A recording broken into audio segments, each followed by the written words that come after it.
তো আপনি এই 2025 সালে এসে কেন আইফোন এক্সএস নেওয়ার কথা ভাবছেন? কি আছে এই ফোনে যে এখনও আপনাকে আকর্ষণ করবে? তো এই ফোনটি লঞ্চ হবার 6 মাস যেতে না যেতেই 28 মিলিয়ন ইউনিট সেল হয়। তো 7 বছরের পুরনো ফোনে কি আছে এবং কি কি কারণে এটি এখনও আপনার পছন্দের তালিকায় শীর্ষে থাকতে পারে তা চলুন দেখা যাক। প্রথমত ডিজাইনের কথা বললে এই ফোনটি এখনও যথেষ্ট প্রিমিয়াম এবং অনেক হ্যান্ডি। তো দেখতে আইফোন এক্স এর মতো হলেও এই ফোনটি কিন্তু কাইন্ড অফ পুরনো প্যাকেটের নতুন মালের মতো। যদিও এই নতুন এক্সেস ছিল এক্সের থেকে কিছুটা ভারী, কিন্তু এই এক্সেসে আপনারা ন্যানো সিমের সাথে একটি সিম কিন্তু ইউজ করতে পারবেন, যেটা আইফোন এক্সে ব্যবহার করা সম্ভব না। তো ডিসপ্লের কথা বললে দুইটাই সেম, কিন্তু এইচবিএম বা হাই ব্রাইটনেস মোডে এক্সেস কিছুটা ব্রাইটার ছিল। এই তো গেল দুইটা ফোনের আউটলুকিং, কিন্তু এক্সেস এই 2025 সালে এসে অ্যাকচুয়ালি কেমন? তো এই ফোনটা হাতে নিলে আপনার মনে হবে না যে এটা এত আগের পুরনো একটি ফোন। ঠিক একই সময় কিন্তু স্যামসাং তাদের গ্যালাক্সি S9 লঞ্চ করেছিল, কিন্তু সেটার আপডেট এবং অপটিমাইজেশনের অভাবে এতদিনে বিলুপ্ত প্রায়। তো আইফোন এক্সএস এর ডিসপ্লে টপ কোয়ালিটির। আসলে এই ফোনটি ছিল অ্যাপেলের ফ্ল্যাগশিপ ফোন, তাই তারা এর ভিতর যা দিয়েছিল তা সবই এক কথায় মাস্টারপিস। তো এটার ডিসপ্লে 5.8 ইঞ্চ, যেটা একদমই আদর্শ সাইজ বর্তমানের স্ট্যান্ডার্ড অনুযায়ী। তো এটার পিপিআই হচ্ছে 458। তো এই কারণে ডিসপ্লে খুবই শার্প লাগে এবং এটি যথেষ্ট পরিমাণ ভিভিড। তো আপনি 7 বছর পরে এসেও কিন্তু এই ফোনের ডিসপ্লে প্রেমে পড়ে যাবেন। আর আরেকটি চমৎকার জিনিস হচ্ছে এর স্টেরিও স্পিকার্স। বিলিভ মি, আপনি 20 to 25 রেঞ্জে ইউজড ফোন হিসাবে যে সাউন্ড এক্সপিরিয়েন্স পাবেন এখানে, তা আপনাকে সত্যিই মুগ্ধ করবে। তো আপনি যখন কোনো মিডিয়া এটাতে প্লে করবেন আপনি সত্যিই সারপ্রাইজড হয়ে যাবেন। তো যদি এটার ওএস এর কথা বলি, তাহলে এটা iOS 12-এ লঞ্চ হয়েছিল এবং এটা টানা 6 বছর মেজর আপডেট পেয়েছে।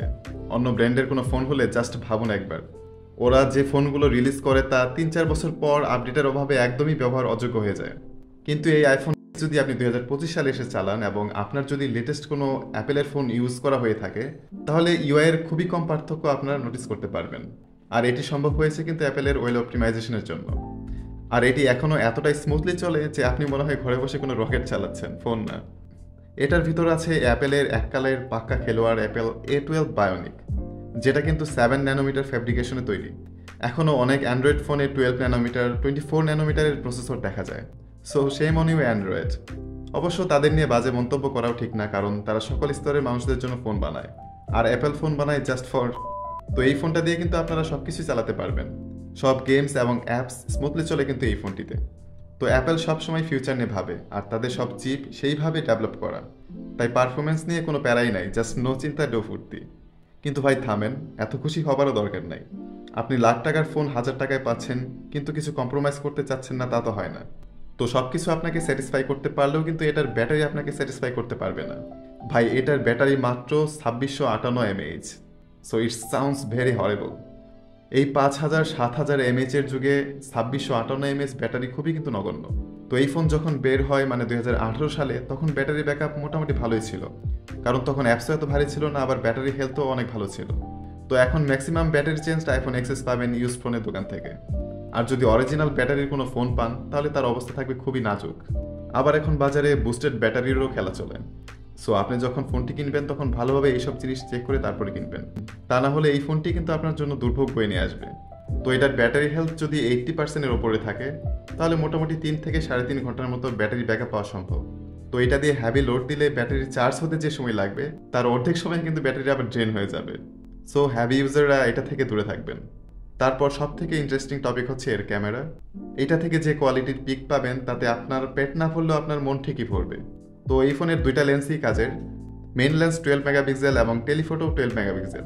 তো মেইন লেন্সটা আসলেই অনেক জোস। এর অ্যাপারচার f1.8 এবং এটি 26 mm ওয়াইড। তার মানে ভালোই এরিয়া এই ফোনের ক্যামেরা কভার করতে পারে। আর তার সাথে তো ওআইএস আছেই। ছবিগুলো দেখলে আপনি বলতে পারবেন যে এটি আইফোনের তোলা। খুব সুন্দর একটা টোন থাকে ছবিতে এবং এটি কিন্তু যথেষ্ট শার্প। তো আইফোন এক্সের থেকে এর ছবি ফার বেটার এবং এক্সের ফিল্ড অফ ভিউ কিন্তু কম। তো সেকেন্ড লেন্সটা 2x optical zoom lens. Mainly এটা পোর্ট্রেটের সময় ভালো কাজে আসে। এর পোর্ট্রেট সত্যি এক কথায় অসাধারণ। মাঝে মাঝে মনে হয় এটিকে আসলে ফোন দিয়ে তোলা নাকি ডিএসএলআর দিয়ে তোলা। এত সুন্দরভাবে এটি ব্যাকগ্রাউন্ড সেপারেশন করতে পারে এবং এর কম্প্রেশন এতটাই সুন্দর যেটি আপনাকে সত্যি মুগ্ধ করবে। তো ম্যাক্সিমাম মানুষ এইটার ক্যামেরা এক্সপিরিয়েন্স নেওয়ার জন্যই কিন্তু কিনবে 2025 সালে এসে। তো এটার ফ্রন্ট ক্যামেরা 7 মেগাপিক্সেল, যেটি ভালোই পিক তোলে। তো 7 মেগাপিক্সেল শুনে নাক ছিটকানোর কোনো কারণ নাই। তো এটি 30 থেকে 40 হাজার টাকার অ্যান্ড্রয়েড ফোনের থেকেও অনেক ভালো ছবি তুলতে পারে। তো ভিডিওর কথা যদি বলি তবে বাজেট ভিডিওগ্রাফারদের জন্য এই ফোনটা হটকেক হতে পারে। তো এখানে কিন্তু আপনারা বিভিন্ন রেজলিউশনের ভিডিও ক্যাটাগরি পেয়ে যাবেন, যেমন 1080p 30, 60, 120 এবং 240 fps, এবং 4K-তে 24, 30 এবং 60 fps। আর ভিডিওর কোয়ালিটি আসলেই জোস। তো এই ফোনের ভিডিও অন্যান্য অ্যান্ড্রয়েড মিড রেঞ্জ ফোনের ভিডিওর ক্যামেরার থেকে অনেক ভালো। তো এটার ভিডিও অনেক রিচ এবং স্মুথ, তবে স্ট্যাবিলাইজেশন একটু কম। কিন্তু এটাও তো মাথায় রাখতে হবে যে এটি 2018 সালের ফোন। তো তখনকার দিনে এই ফোনের ক্যামেরার উপর অন্য কোনো ফোনের ক্যামেরা ছিল না। তো এই ফোনের ফ্রন্ট ক্যামেরা দিয়ে 1080p-তে 60 fps-এ ভিডিও করা যায়, যেটা আবার অনেক টিকটকারদের পছন্দের কারণ নিজের ইচ্ছা মতো স্লো মোশন করা যায়। কিন্তু ভাই অনেক হিট করবে এই ফোন যখন আপনি ভিডিও করতে যাবেন, আর গরমের দিন হলে তো কোনো কথাই নেই। তাই একটানা ভিডিও না করে একটু রয়ে সয়ে ভিডিও করলে হিটটা কম হবে। কিন্তু হিটিংয়ের জন্য যে ফোন কাজ করা বন্ধ করে দিবে বা স্লো হয়ে যাবে এমনটা না। এমনটা হয় সনির ফোনের ক্ষেত্রে। তো এখন যদি কনক্লুশনে আসি, তো কে কে কিনবেন এই ফোন?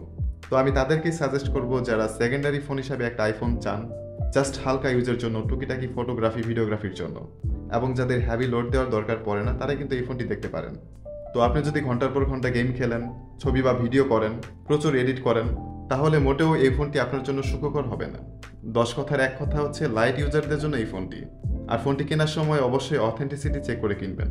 আর কিভাবে বুঝবেন আপনার ফোনটি অথেন্টিক কিনা তা পরের ভিডিওতে আমি বিস্তর আলোচনা করব। তো আজকের ভিডিও এই পর্যন্তই। See you in the next video. Till then, good bye.